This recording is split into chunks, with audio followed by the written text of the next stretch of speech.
Decay? Am I going to die? The kid asked me as he was being rolled into the operating theater. It was a question I heard 1,000 times before, but answering it truthfully hadn't become any easier, even after years at the hospital. Of course not. We're going to fix you right up. I lied. He'd been crushed in a horrific car accident, and that we would put all our effort into saving his life. Hope was a limited resource. The fact that he even remained conscious despite losing most of his blood was bizarre enough. But after 10 years on the job, nothing surprised me anymore. The anesthesiologist quickly put him under while we scrubbed him for surgery. Damien would be the surgeon, a specialist in polytrauma cases, and I'd assist. No sooner had we opened him up before we shared a look at disappointment. There was no chance in hell he'd survive through surgery despite our lack of faith. We tried our best, but after only half an hour on the table, his heart gave out. How is he still alive when he arrived? Damien asked. He pronounced the time of death and left us to clean up the mess. I took the responsibility of cleaning the kid up for the morgue, a task I committed to countless times before. It wasn't something I personally enjoyed, but to me it was my final chance to pay respect to the dead. The kid couldn't have been more than 15, and as I heard, he was just learning to drive. Unexperienced and attempting his first drive on a slippery road, he managed to steer off into a ditch. His father died on impact, but he lived long enough to face surgery. As I put the needle into his open abdomen, his body twitched. For a moment, I retracted the needle in surprise, wondering what it caused. A post-mortem spasm.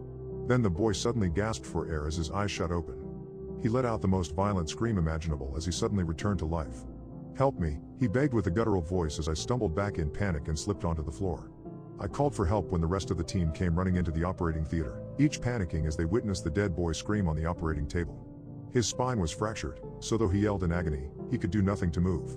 The anesthesiologist quickly attempted to sedate him while we checked his vitals. Despite all evidence pointing to the contrary, his heart had not started beating again. He was supposed to be dead. I started chest compressions, desperately trying to get his heart going. I cringed at the sound of his ribs tracking beneath my hands, and the boy. Screams turned to gargles as he was unable to gasp for another breath. "He's not going under," the anesthesiologist yelled as he gave the kid a second dose of propofol. Of course, without a functioning heart, there'd be no way for the substance to flow through his veins, even as I tried my best to pump for him. After an hour of compressions, the chief of surgery had intervened and ordered us to stop. At that point, we caused more damage than we helped. What's happening to me? The kid stuttered, still conscious. None of us responded. We couldn't find any words to describe the horrific sight before us. Most of the staff had left due to the sight. We'd faced many challenges in our career, but nothing quite like this. "What's your name?" I asked, despite already having seen it in the file. I just wanted him to focus. "Brian Dawson," he responded. I took a deep breath, doing my best to keep my composure. "You were in an accident, Brian," I told him. His eyes started frantically around the room as he started to realize where he was. He tried to lift his neck, but due to the spinal fracture, he was completely paralyzed. "I can't move. I can't move," he cried. I walked closer, standing directly above him. "Brian, your heart isn't beating," I said. The chief of surgery, George, grabbed me by my shoulder and whispered into my ear. "We need to isolate the OR. Whatever is happening here is beyond us and it could be contagious," George said. He rushed into the preparation room and picked up the phone. I couldn't hear what he said through the glass door, but I assumed he was calling security to shut down the ward. What about my father?" Brian asked, trying to hold back tears. I was taken aback by his question. I just told him his heart was destroyed and that was essentially dead. Yet his first concern was regarding his father. "I'm sorry, Brian. He died on impact." He sobbed quietly. "So what's going to happen to me?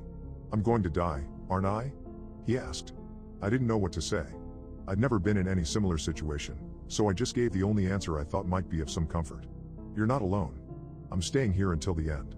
George had been quick to shut down the operating theater, and the Center for Disease Control had long since been alerted to our situation. We had nothing to do but to wait and pray to any god that Brian wasn't contagious. I had already been exposed, so I examined Brian, checking for any chance of improving his situation. "Can you feel this?" I asked as I checked all his limbs. "Not a thing," he responded. "But it hurts so much on the inside." "Where exactly does it hurt?" I asked. "Everywhere. Please do something," he begged. I gave Brian a dose of fentanyl, but without a heartbeat to move the substance around, I had little hope it would take any effect at all. To keep him distracted from the pain, I asked mundane things about life, what his hobbies were, family stuff. He was smart enough to realize my intentions, but went along with it, either out of fear or because he actually hoped someone could save him. Hours passed while we waited for someone to tell us what to do. Half the surgical staff had been put into quarantine, terrified that they might be infected. Finally, the CDC arrived on scene, fully geared in hazmat suits. They allowed us to roll Brian into his own space. A pre-operation room had been evacuated so he could stay somewhat comfortable. The rest of us would be put into the surgical office while the situation was being assessed. I decided to stay with Brian. No one should have to suffer alone, especially with the CDC agents probing him with all sorts of needles, enthusiastically taking samples. The only reason they allowed me to stay was because I kept him relatively calm. We talked through the night after the procedures were finished. I couldn't sleep and I doubt Brian was physically capable of it. My eyes feel a bit weird, he said. Do they hurt?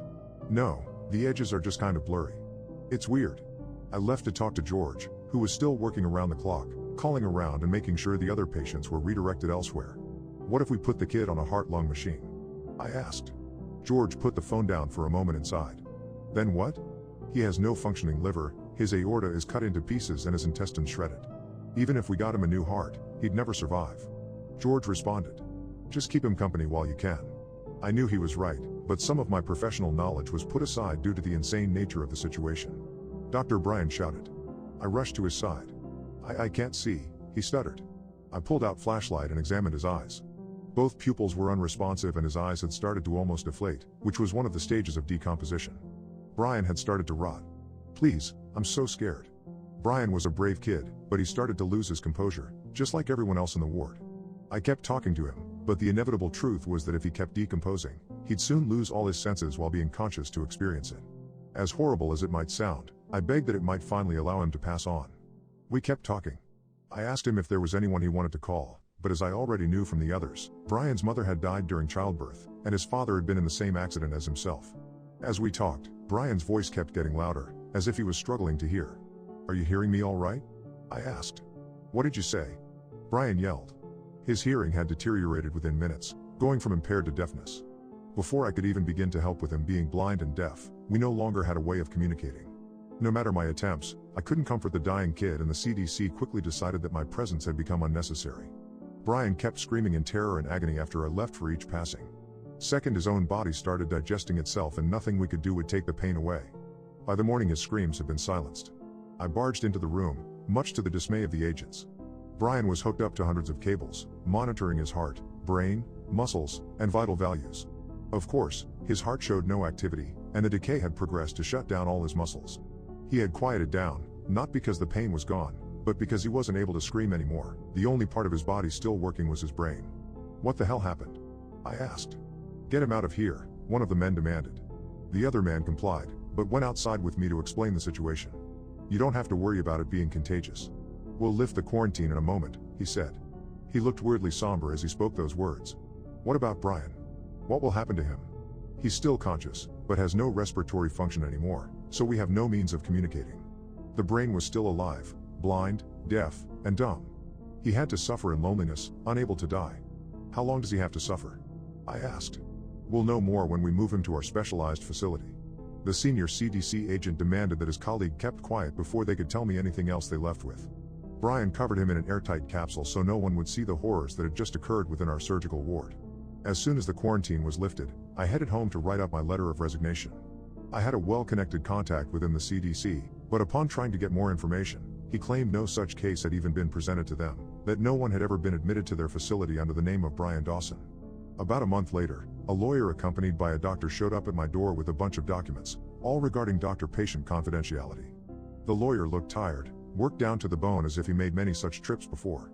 He asked me to sign the documents and to never speak of this again, saying I'd lose my medical license if I did. Not that it mattered to me. I'm done in that field for good. I was given an injection by the doctor. He told me that Brian's disease was not unfamiliar to them and that it was extremely contagious, but only upon death. He explained that half the population is infected with a disease that keeps the brain conscious for hours, even days following death. Brian's case was special in the sense that he retained some motor function and was able to speak to us. The injection given was not a cure. It'll only prevent me from spreading the disease, but once I die, I'll suffer a fate similar to Brian's. I just hope someone will stay with me when it happens.